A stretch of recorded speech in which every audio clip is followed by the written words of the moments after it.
You were so into music, you actually had a record store initially. Before Dire Straits, there was what was the name of your record store?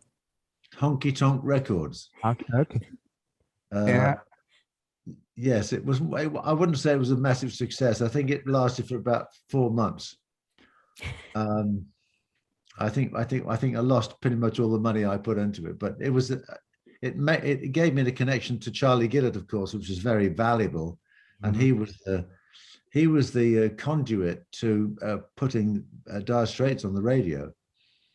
So I find it very interesting. I don't know about how you see how things happen in your life, but coincidence is one thing, but you have to put yourself in a position where things happen, and the decisions you make to change the way you live are quite important. When you look back on them, you think, oh, well, that happened because you did this, and then that happened because you put that there, and you did.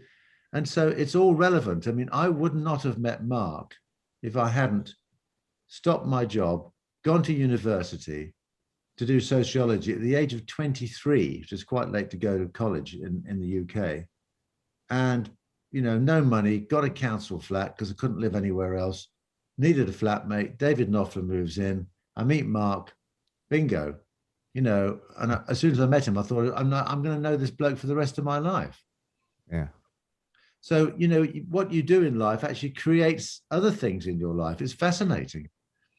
Yeah, that's what experience showed. I mean, when you look back, you could see kind of a through line, but at the time, it all seems kind of random, but it clearly is not.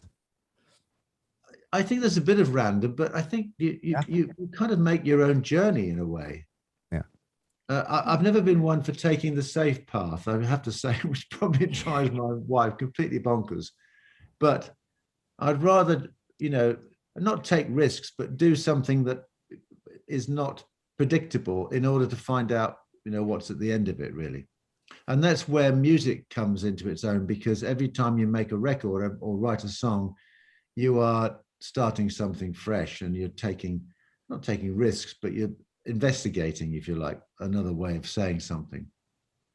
That's inherently an artist. If you're an artist, I think that's more uh just the way you talk about not doing anything traditionally, I guess. Yeah. Yeah. Yeah.